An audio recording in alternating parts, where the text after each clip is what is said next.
आप हमारे साथ एक्सक्लूसिवली बातचीत करने के लिए समय कीर्ति आजाद मेरे साथ फोन लाइन पे जुड़ गए हैं। कीर्ति आजाद जी, आप इस समय लाइव है, आपको मेरी आवाज मिल रही है ठीक से?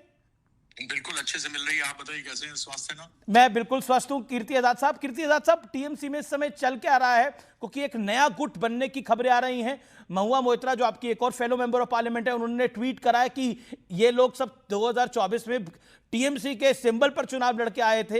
हो क्या रहा है पार्टी के अंदर? पहले विधायक गए 60-58, जिस तरह की खबरें आ रही हैं, उनके आपने भी सवाल उठाए कि उनके नाम कहां हैं, लेकिन अब ये मेंबर ऑफ पार्लियामेंट की खबर आ रही है। आपके पास क्या जानकारी है? मेरे पास तो यही जानकारी है, इनके पास नंबर नहीं। इन्होंने यूसुफ पठान को जबरदस्ती बुलाया है, जबकि वो आना नहीं चाहता था। उसको डराया धमकाया गया है। शत्रुघ्न सिन्हा का नाम दिया गया है। मैंने उनसे बात की, इतने हमारे लोकप्रिय जानदार शानदार व्यक्ति हैं, उन्होंने भी आश्चर्यचकित कहे हैं कि मेरा नाम इसमें कैसे आ गया है।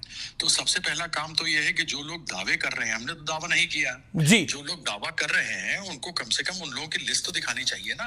इनके नाम पूरे हो नहीं रहे, इसलिए लोगों को डरा रहे हैं, धमका रहे हैं। आधे से ज्यादा को तो डरा धमका के इन्होंने यहाँ पर बुलाया है। नहीं, पर किस बात से? पर काकोली घोष ने तो खुद ही ऐलान कर दिया है। वो कह रही है कि हम छोड़ना चाहते हैं पार्टी को, हम बाहर आना चाहते हैं, हम एनडीए को अपना समर्थन देना चाहते हैं। नहीं, बहुत अच्छी बात है, आप दीजिए, लेकिन मजा तो ये आता है कि रिजाइन कीजिए और उसके बीजेपी के सिंबल पर जीतिए। उनको सपोर्ट आप कर रहे हैं तो उनके ऊपर कीजिए। और बाकी जो 20 लोगों का नाम आप बोल रहे हैं, उनका नाम तो जाहिर कीजिए ना, कौन से हैं सिग्नेचर के साथ। नाम तो मैं भी अगर अमीश भाई बोल दूं कि मेरे पास 22 लोग हैं, लेकिन मुझे उसकी पुष्टि तो करनी पड़ेगी ना।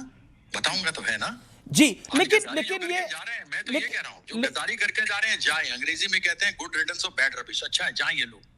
मतलब इलेक्शन जब हार गए, जिस समय स्थिति खराब है, आपको लोग डराने लगे, मारने लगे, पीटने लगे, ईडी सीबीआई का डर देने लगे, तो आप भाग गए।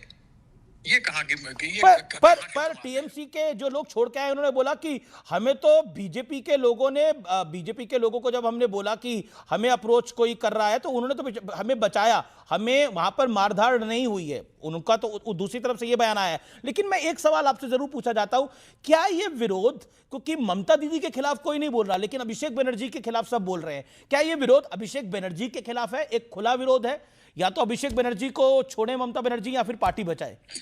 क्योंकि ये अभिषेक बनर्जी के खिलाफ बड़ा विरोध दिख रहा है।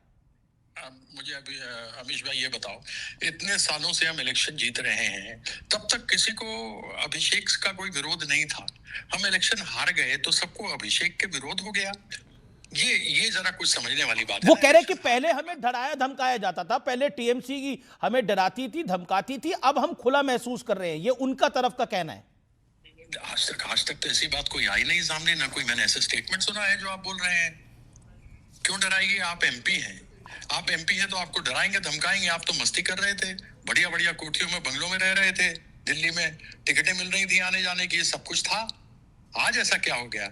आज तो ये स्वतः स्पष्ट है कि काकोली दास्तेदार को विप से हटाया गया तो उनको बड़ा बुरा लग गया कि भाई हम, मुझे चीफ विप से हटा दिया गया, तो वो उसमें विरोध में खड़ी हो गई। उसके साथ में बाकी लोगों को ले आई। इनमें से बहुत सारे लोग तो नौसिखी हैं, ये तो पहली बार आए हैं, ये तो थे भी नहीं कभी राजनीति में। इनको क्यों डराया धमकाया जा रहा था भाई? इसमें 6 तो मैं ऐसे नाम आपको गिना दूं, अगर उनके सिग्नेचर हैं, तो ये तो पहले बार एमपी बन के आए। इनको कौन डरा धमका रहा था? ये पहले पार्टी में भी नहीं थे, इनको कौन डरा धमका रहा था तब? अभिषेक बनर्जी। ये तो कमाल की बात है, ये मैं तो समझ में मेरे नहीं आ रही ये बात। लेकिन अब ऋतव्रत बनर्जी तो कह रहे हैं कि हमारे साथ बदतमीजी होती थी अंदर, हमारे को बहुत ही इल ट्रीट करा जाता था, और यही उन्होंने, जो विधायकों ने बयान दिया। और जो सांसदों की बात है, उनका एक स्पष्ट कहना है कि कहीं ना कहीं टीएमसी में परिवारवाद हावी हो गया था, that's why we are living.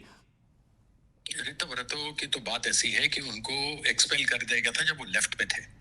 वो अभिषेक बनर्जी के पास आया करते थे, तरले मानते थे, उनको राज्यसभा की टिकट दी गई, वो राज्यसभा के मेंबर बने। उसके बाद उनसे कहा गया कि तुम यहाँ पर हो, हम जीतेंगे, तुमको लेबर मिनिस्टर बनाया जाएगा। जब वो नहीं हो पाए, कुछ नहीं हुए, तो उनके तो इतिहास दुनिया जानती है। और जिन 58 लोगों का नाम दे रहे हैं, उन 58 लोगों की लिस्ट तो देंगे। आपको ध्यान होगा जब शिवसेना का स्प्लिट हुआ था, अलग हुई थी, लिस्ट आई थी, शिवसेना वालों की लिस्ट आई थी ना उसकी पूरी, कि कौन लोग हैं। तो लिस्ट तो दे दो, एमएलए की लिस्ट दे दो। अब आप एमएलए 20-25 कहो, मेरे पास 58 है, अब स्पीकर ने वहां ले लिया, हम सभी जानते हैं, मैं ज्यादा कुछ न स्पीकर के बारे में बोल सकता हूँ ना कुछ कह सकता हूँ, लेकिन हम सभी जानते लेकिन आपके पास मैं आपसे ये पूछ रहा हूं, देखिए आरोप आप लगा रहे हैं, वो दूसरी तरफ से। सुनो मेरी, जी रमेश भाई मेरी बात सुनो, छोटे भाई हो ना, जी आप एक प्रश्न पूछते हो तो मुझे कंप्लीट कर लेने दिया, जी जी जी, मैं उसके तो बाद आप दूसरा क्वेश्चन पूछ लो। जी तो ऋतुव्रतों से ये तो पूछेंगे ना भैया कि 25-30 आदमी तुमने रखे या जो भी थे, 58 लोग कौन है? आज तक नाम तो आया नहीं हमारे सामने, न सिग्नेचर आए। अब वो उनमें से एमएलए सोच रहे हैं कौन है कौन नहीं है। 50 लोग है गए नहीं, 60 लोग गए नहीं, और वो सोच रहे हैं कि कौन लोग 50 लोग चले गए। तो इस प्रकार के जो फेक और फैब्रिकेटेड नैरेटिव चलाती है ना, वह चीज है डर्टी ट्रिक्स। आप मुझे बताओ, अगर इन लोगों ने अलग होना था, बीजेपी से नहीं मिलना, बाहर से समर्थन देंगे, तो भूपेंद्र यादव के यहाँ आज 12 लोग क्यों मीटिंग कर रहे थे? जी 12 एक लोकसभा एक भूपेंद्र और नहीं वहीं बिल्कुल, पर आपका वाजिब सवाल है।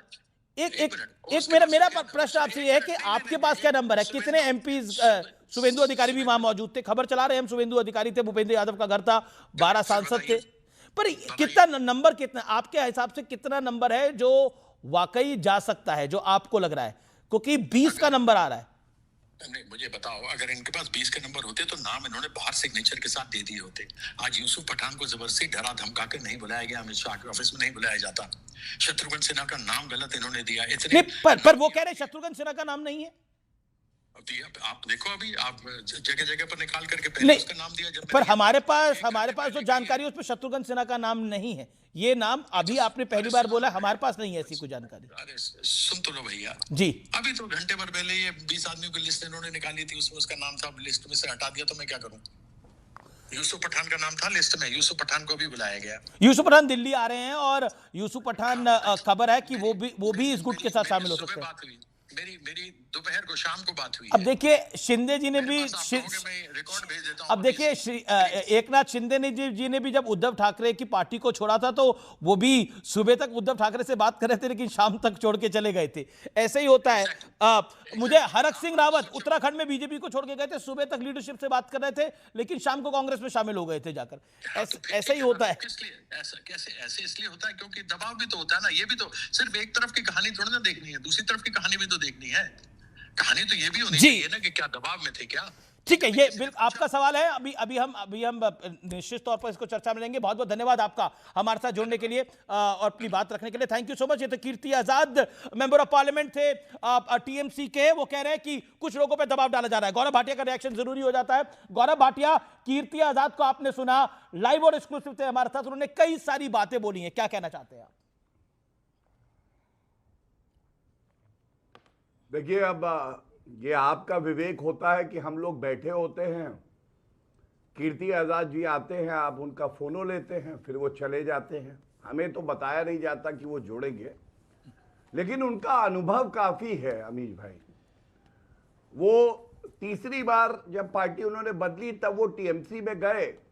दबाव कैसे आता है, मलाई कैसे खाई जाती है, मलाई टेस्टी होती है कि नहीं, जब मलाई खाओ उसके बाद मुंह कैसे पोंछोगी, पुरानी मलाई पता ना चले, ये सब वो उनको अनुभव है। वो बता रहे थे, आप उनका राजनीतिक पूरा जो चरित्र रहा है वो जरूर देख लीजिएगा। लेकिन मैं एक बात कहना चाहता हूं, 80 विधायक ममता जी के, अरे आयरन लेडी है भाई, आयरन लेडी, वर्चस्व ममता बनर्जी का। ममता बनर्जी मीटिंग बुलाती हैं, 80 में 7 विधायक जाते हैं वहां पे। गलती किसकी है?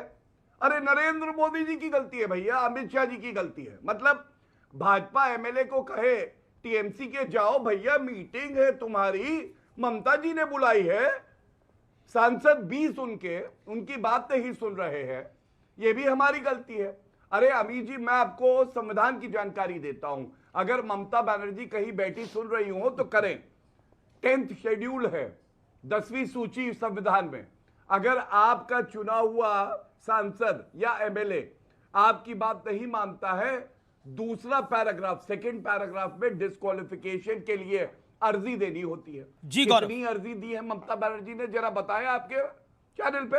अरे अपने में दम नहीं और भाजपा को कोसने लगते हैं।